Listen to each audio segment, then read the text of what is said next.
হ্যাঁ, হ্যালো। আজকে আমরা ক্লাস 11 এর ফার্স্ট চ্যাপ্টারের একটা সাব টপিক পড়বো। সেই টপিকের নাম হচ্ছে তোমার সিগনিফিক্যান্ট ডিজিটস। তা ব্যাপারটা কি বোঝার জন্য, ধরো সাপোজ একটা এক্সাম্পল নেওয়া হোক। ধরো এটা একটা রড,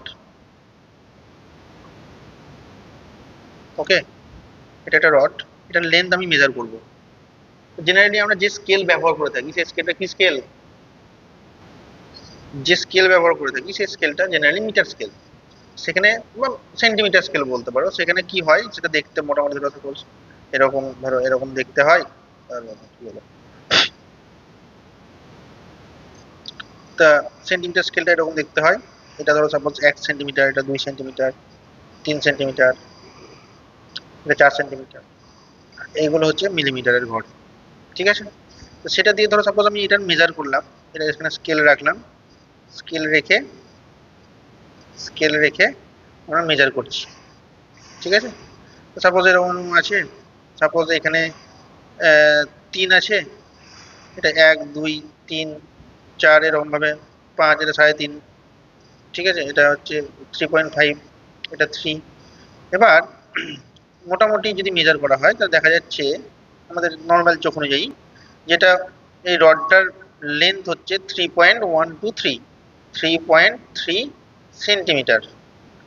তাহলে এই কোয়ান্টিটিটা মেজার করার জন্য, সেটা লেন্থ হতে পারে, মাস হতে পারে, ঠিক আছে, যে কোনো কিছু হতে পারে। মেজার করার জন্য আমি দেখছি দুটো ফিগার বা দুটো ডিজিট এখানে আমাদের সামনে উঠে আসছে। এটা 3 না হয় আমি সাপোজ ধরে নিলাম 4, তাহলে বুঝতে সুবিধা হবে। হ্যাঁ, সাপোজ আমি যদি ধরে নিলাম 3.4 সেন্টিমিটার, তাহলে এটা ধরো সাপোজ রডটা একটু বাড়িয়ে দিলে 4 হয়ে যাবে। তাহলে এখানে দুটো ডিজিট, একটা হচ্ছে 3, একটা হচ্ছে 4, এই দুটো ডিজিট আমাদের কাজে লাগছে এই রডটার লেন্থ মেজার করার জন্য। এবার আমাকে বলো, এই ব্যাপারটা যদি একটু জুম করে দেখি, এই ব্যাপারটা একটু যদি জুম করে দেখি, তাহলে রডটার যে লাস্ট এন্ডটা সেটা হচ্ছে স্কেলের, ধরো সাপোজ এটা এটা হচ্ছে 1 2 3 4, এটা ধরো সাপোজ 3, আর এটা ধরো 1 2 3 4, এটা ধরো 5। দেখা গেল 4 আর 5 এর ঠিক মাঝামাঝি হতে পারে, আবার 4-এও হতে পারে, আবার তোমার বলা মুশকিল হচ্ছে। মানে এটা ভ্যারি করছে, এই ভ্যালুটা হচ্ছে 3.4 থেকে 3.5 এর মধ্যেও ভ্যারি করতে পারে। তার জন্য এই দুটো ফিগারের মধ্যে যে 3.4 বলেছে মেজারমেন্টটা, এটাকে বলা হয় তোমার মোস্ট অ্যাকুরেট নাম্বার। এটা কি বলা হবে বাংলায়? বাংলায় বলছি, এটাকে ইংরেজিতে বলা হয় মোস্ট অ্যাকুরেট ডিজিট বলতে পারো। আর এটাকে ডাউটফুল ডিজিট বলা হয়। ডাউটফুল মানে কি? সন্দেহমূলক। মানে 4 হতেও পারে, না হতে পারে, যাই হোক। তাহলে এই দুটো ডিজিট, মানে এটা হয় জেনারেলি মেজারমেন্ট থেকে। তো লাস্টের যে ডিজিটটা থাকে সেটা হচ্ছে ডাউটফুল ডিজিট হয়। সেটা যদি পূর্ণ সংখ্যা থাকে তা সেক্ষেত্রেও হতে পারে, ঠিক আছে। তাহলে সিগনিফিক্যান্ট ডিজিট হচ্ছে তাহলে কি জিনিস? সিগনিফিক্যান্ট ডিজিট যদি বলা হয়, তাহলে হোয়াট ইজ সিগনিফিক্যান্ট ডিজিট যদি জিজ্ঞেস করা হয়, কোশ্চেন করা হলো, তাহলে হোয়াট ইজ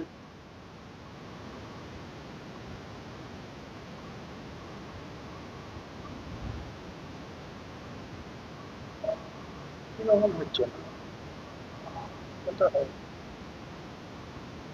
মার্ক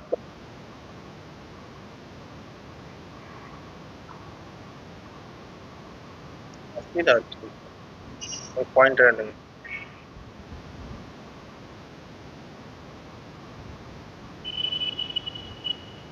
কি হলো, দেখতে পাচ্ছি এখানে ইন এ মেজার্ড কোয়ান্টিটি, মানে যে কোয়ান্টিটি আমরা মেজার করছি সেই কোয়ান্টিটিতে, তাহলে কারা কারা সিগনিফিক্যান্ট নাম্বার, সিগনিফিক্যান্ট ফিগার্স অথবা নাম্বারস বা digits are the digits which are absolutely correct plus, তাহলে এখানে অ্যাবসলিউটলি কারেক্ট কি, 3টা absolutely correct, plus the first uncertain digit, তাহলে এখানে ফার্স্ট আনসার্টেন ডিজিট হচ্ছে 4, ঠিক আছে। আবার ধরো সাপোজ কোনো একটা মেজার কোয়ান্টিটি করলাম, ধরো সাপোজ কোনো লেন্থ মেজার করলাম যে হতো সাপোজ 43.5 সেন্টিমিটার, তাহলে 43, 4 আর 3 এটা সার্টেন। এই 0.5 পরের যে 0.5টা সেটা, পয়েন্টের পর যে 5 ডিজিট আছে সেটা আনসার্টেন। তাহলে এখানে এটা এটা সার্টেন, এটা হচ্ছে আনসার্টেন, ঠিক আছে। তা ধরো সাপোজ আমি এরকম বললাম 350 টু মিটার এরকম লিখতে পারি। তাহলে এত দূর পর্যন্ত কিন্তু সার্টেন, এটা কিন্তু আনসার্টেন, এই জন্য মাথায় থাকে। ঠিক আছে, তো যাই হোক, তারপরে এরকম হতে পারে যে 47.27 বললাম ধরে গেল, তাহলে এটা সার্টেন, এটা সার্টেন, এটাও সার্টেন, এটা হচ্ছে আনসার্টেন। ঠিক আছে, মেজারের উপর ডিপেন্ড করছে কোনটা। সিগনিফিক্যান্ট নাম্বার তাহলে কি, বা সিগনিফিক্যান্ট ডিজিট কি, বুঝতে পারা গেল। এবার মেন যেটা ইম্পর্টেন্ট, যেটা পরীক্ষায় পড়ে, সেটা হচ্ছে আমরা বুঝবো এবার। তাহলে কি বুঝবো, তাহলে সাম rules, hmm, rules for counting significant digits।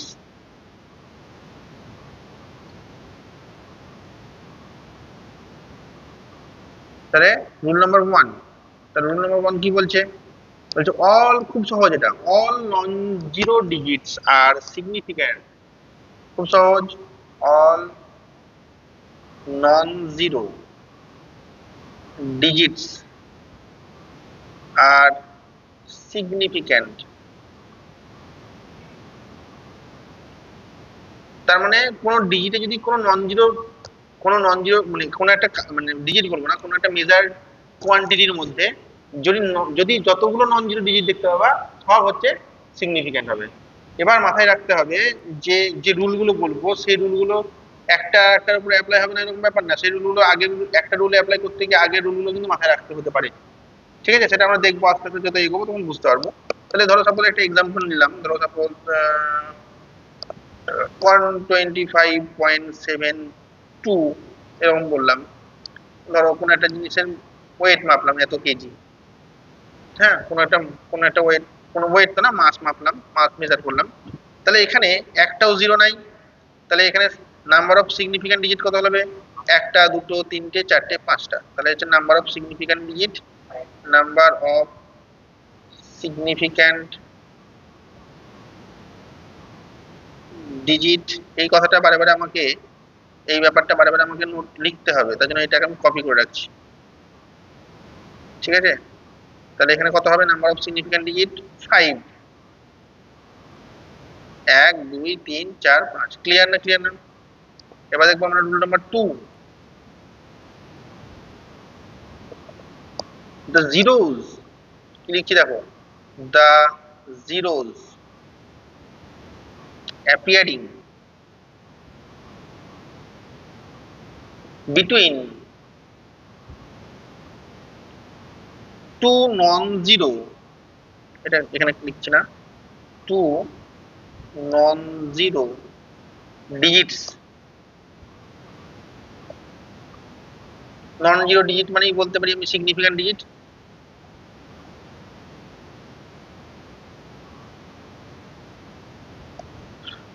two non-zero digits are significant।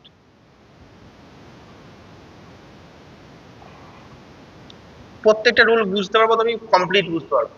ঠিক আছে, এবার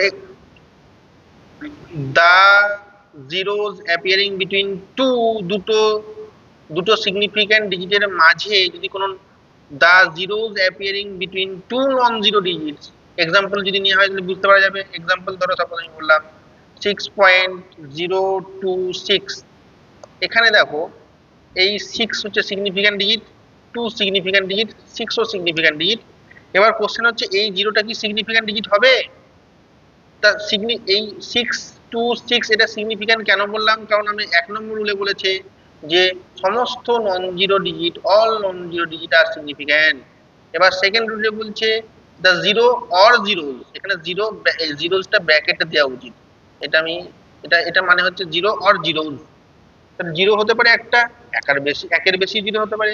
তাহলে 1 বা 1-এর বেশি জিরো যেটা দুটো সিগনিফিক্যান্ট ডিজিটের মাঝে আছে, এখানে দেখতে পাচ্ছি 2 সিগনিফিক্যান্ট, 6 সিগনিফিক্যান্ট, তার মাঝে কি আছে, জিরো আছে। তাহলে এই জিরোটাও কিন্তু কি হবে, সিগনিফিক্যান্ট হবে। এখানে এটাই বলা হয়েছে এখানে। তাহলে এখানে নাম্বার অফ সিগনিফিক্যান্ট ডিজিট কত হবে, এখানে নাম্বার অফ সিগনিফিক্যান্ট ডিজিট কত হবে, দেখতে পাচ্ছি আমরা 1 2 3 4, তাহলে 4। এই হয়ে গেল রুল নাম্বার 2। এবার দেখবো আমরা রুল নাম্বার 3। এটা ভালো করে বুঝতে হবে। রুল নাম্বার 3 তে কি বলছে? Trailing zeros, trailing zeros after decimal places, after decimal places are significant.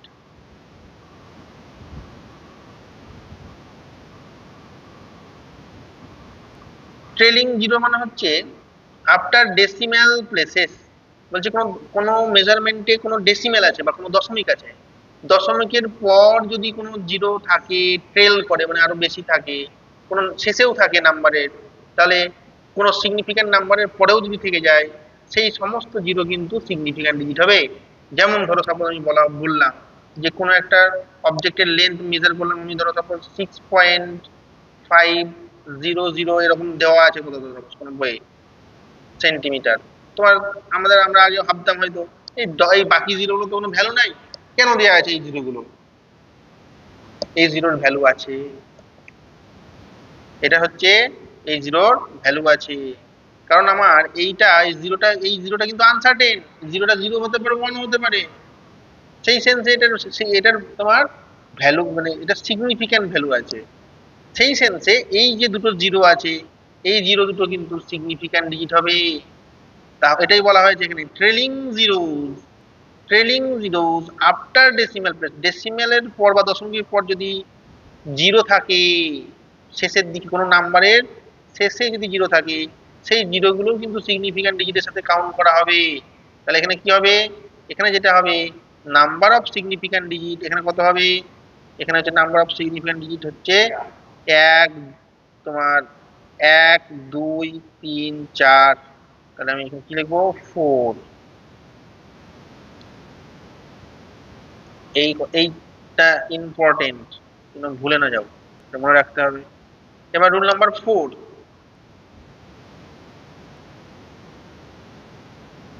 Rule number 4 বলছে the powers of 10, the powers of 10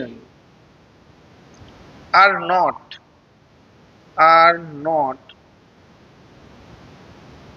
counted as significant figures অথবা digits।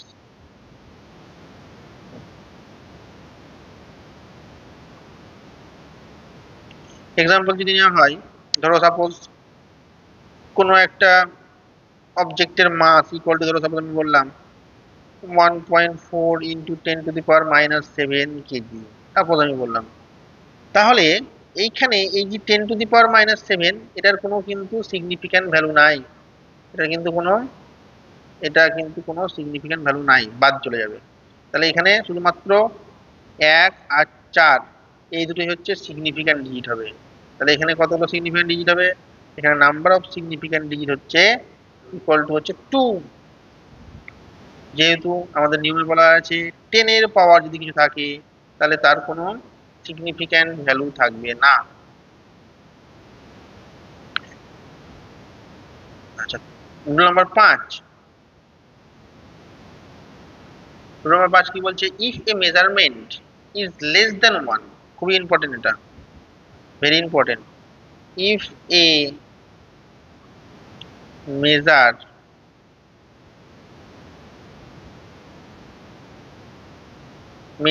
is less than 1, একের থেকে যদি কোনো মেজারমেন্ট হয়, যেমন 0.02 0.005 এরকম টাইপের যদি হয়, তখন কি হবে? then all zeros occurring to the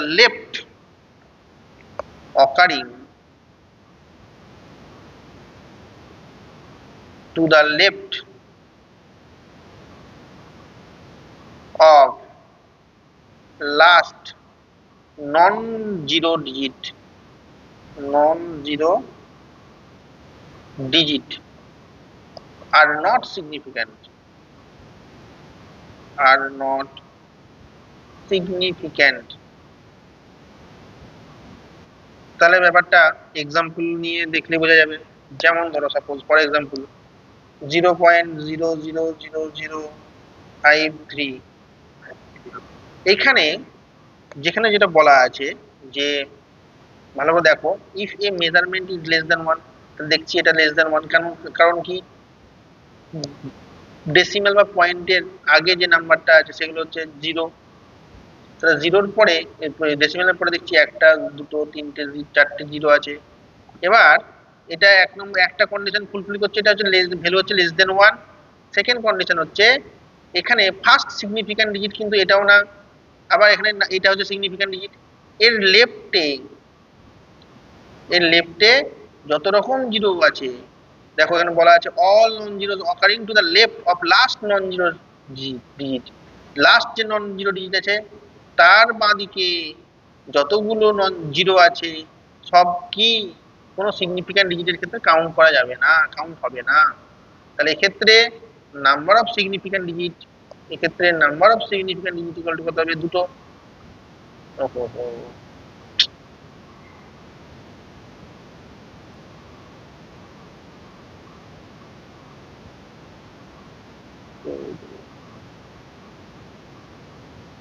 এখানে এই 5টা হবে আর 3-এরটা হবে, তাহলে 2 হবে। এবার হচ্ছে রুল নাম্বার 6, কি বলছে, চেঞ্জ ইন ইউনিট। এটাও বোঝার ব্যাপার আছে, এটা দিয়ে অনেক কিছু জিনিস বোঝানো যেতে পারে, আগের কিছু রুল জাস্টিফাই করা যাবে এটা দিয়ে।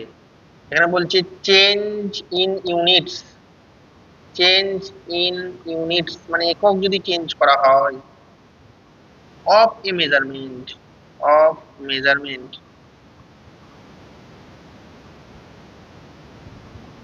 of a quantity of a quantity does not change,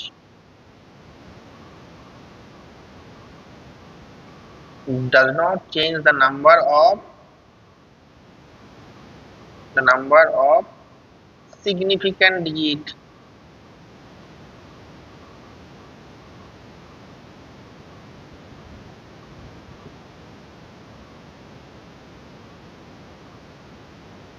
এই জিনিসটা খুব ইম্পর্টেন্ট জিনিস। ধরো সাপোজ তোমাকে বলা হলো কোন অবজেক্টের মাস হচ্ছে 500 কেজি, তাহলে এখানে যদি তোমাকে জিজ্ঞেস করা হয় এখানে নাম্বার অফ সিগনিফিক্যান্ট ডিজিট কতগুলো হবে, তোমার মনে হবে যেন একটা দুটো তিনটে, কারণ 5-এর পরে এই শূন্যগুলো তো ভূমিকা আছে, কিন্তু না, এখানে নাম্বার অফ সিগনিফিক্যান্ট ডিজিট কতগুলো হবে, একটাই হবে, একটাই হচ্ছে নাম্বার অফ সিগনিফিক্যান্ট ডিজিট। কারণ তোমাকে এরকম কোনো রুলে বলা নাই, দেখো প্রথমে বলা হয়েছে অল নন জিরোস আর সিগনিফিক্যান্ট, ভালো কথা, তাহলে এখানে সব নন জিরো একটা আছে। তারপরে সেকেন্ড কি বলছে, জিরো সম্বন্ধে কি কথা বলছে, the zeros appearing between two non zero digit, এটা তো একবারে এর মাঝে এর বাইরে তো কোনো নন জিরো নাই, তাহলে এটা সেই সেন্সে দুই দিকে কেউ ঘিরে রাখছে না, তার জন্য এটাও সিগনিফিক্যান্ট হবে না। রুল নাম্বার 3-তে কি বলছে, trailing zeros after decimal places, এখানে ডেসিমালের পর তো নাই, তার মানে এটা সিগনিফিক্যান্ট হবে না। তারপরে আর কি বলা আছে, দ্য পাওয়ার অফ 10 এখানে বলবো না এখানে, আর এটা 1-এর থেকে ছোট না, আবার দশম এর এর এটা কোনো ডেসিমালের লেফটে পড়ছে না। সুতরাং সেই সেন্সে আগের রুলগুলো যদি অ্যাপ্লাই করা হয়, তাহলে 500 হোক বা 5000 হোক বা 50 হোক বা 5 লাখ হোক, সব ক্ষেত্রে কিন্তু সিগনিফিক্যান্ট ডিজিটের ক্ষেত্রে, আমার এক্সাম্পলের ক্ষেত্রে এখানে কিন্তু number of significant digit equal to 1 হবে। এবার এটা জাস্টিফাই যদি করা হয়, 500 কেজিকে তুমি ধরো সাপোজ আমি এরকম করলাম, তোমার 100 কেজি সমান কত হয়, 100 কেজি সমান 1 কুইন্টাল এল, তাহলে আমি এটাকে লিখতে পারি 5 কুইন্টাল। তাহলে এখানে তো আমি সিম্পলি এটার ইউনিট চেঞ্জ করলাম, কেজি থেকে কুইন্টালে নিয়ে গেলাম, আবার এটাকে ইকুয়াল টু লিখতে পারি 500, আবার তার সাথে আরো কিলোগ্রাম থেকে গ্রাম যেতে গেলে হেক্টোগ্রাম ডেকাগ্রাম আরো 3টে শূন্য মাল্টিপ্লাই মানে 10,000 দিয়ে মাল্টিপ্লাই মানে 1000 দিয়ে মাল্টিপ্লাই করলে কত হবে, আর ওখানে 3টে শূন্য অ্যাড হবে, তাহলে গ্রাম হচ্ছে। বা আমি এরকম লিখতে পারি 500 ইন্টু 10⁻³ গ্রাম, বা এরকম লিখতে পারি 5 ইন্টু 10⁻6 গ্রাম। দেখো এখানে সব ব্যাপারগুলো জাস্টিফাই হবে একসাথে। দেখো বলা হয়েছিল 10-এর কোনো পাওয়ার যদি থাকে তাহলে সেটা সিগনিফিক্যান্ট ডিজিট হয় না, দেখো এটার সাথে জাস্টিফাই হচ্ছে। তারপরে আমি এখানে ইউনিট চেঞ্জ করলাম, কিলোগ্রাম থেকে নিয়ে এলাম কুইন্টাল, কুইন্টাল থেকে আবার কিলোগ্রাম থেকে নিয়ে এলাম গ্রামে, সবতে নিয়ে আসছি। দেখো এখানে কিন্তু অনেকগুলো জিরো আছে, তাও সত্ত্বেও এখানে একটাই সিগনিফিক্যান্ট ডিজিট হবে। তার জন্য এই যে টপিকটা সব সতেরো আগের অনেকগুলো যে রুল আছে সেই রুলগুলোকে জাস্টিফাই করছে বা সেই রুলগুলো ফলো করছে। তার জন্য এটার মাথায় রেখো যে ইউনিট যদি চেঞ্জ হয় তাহলে সিগনিফিক্যান্ট ডিজিটের নাম্বার কিন্তু চেঞ্জ হবে না। এটা হয়ে গেল রুল নাম্বার 6। এবার হচ্ছে রুল নাম্বার 7, যেটা আমি অলরেডি আগে বলে ফেলেছি যে এই লাস্ট ডিজিটগুলো কোনো সিগনিফিক্যান্ট হবে না, সেটাই লাস্টে বলছে, তাও লিখছি। বলছে the terminal the terminal or trailing zero or trailing zero or zero in a number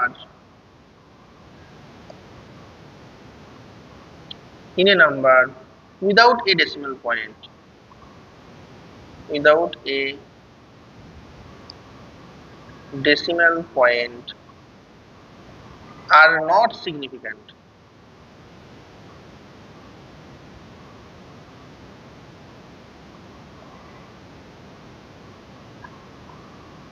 তার মানে আমি আগে যেটা বললাম, ধরো সাপোজ একটা নাম্বার তারপরে ট্রেল করছে 1 2 3 4 5 6 যত খুশি দাও, যেটা ডেসিমেলের পরে না, তাহলে এগুলো কিন্তু সিগনিফিক্যান্ট ডিজিটে কাউন্ট হবে না।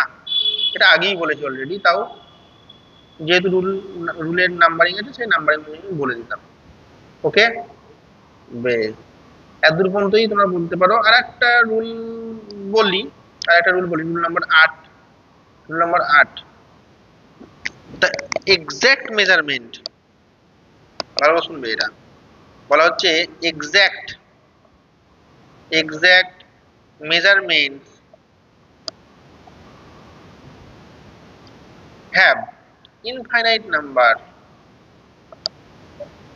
have infinite number of significant figures। ব্যাপারটা কিরকম কিরকম লাগছে নাকি, দেখি তাহলে কি বলছে।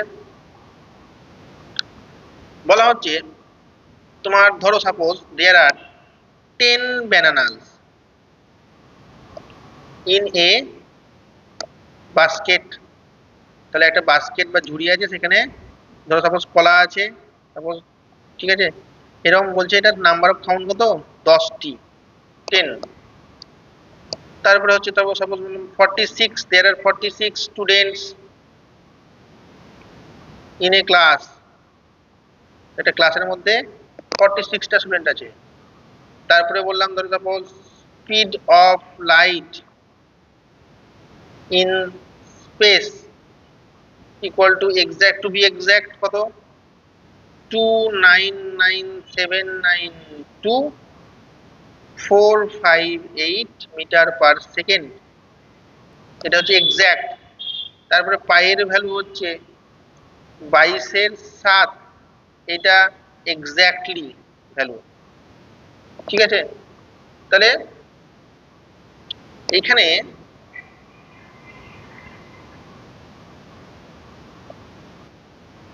তা এই হচ্ছে আপাতত আমাদের যতগুলো সিগনিফিক্যান্ট ডিজিট সম্বন্ধে রুল ছিল সেই রুলগুলো এখানে ডিসকাশন করা হলো। আশা করছি তোমরা বুঝতে পেরেছো। এবার এর সংক্রান্ত কিছু কোশ্চেন পরবর্তী তোমার ভিডিওতে ডিসকাস করা যাবে। আপাতত আজকে এতটুকুই থাক।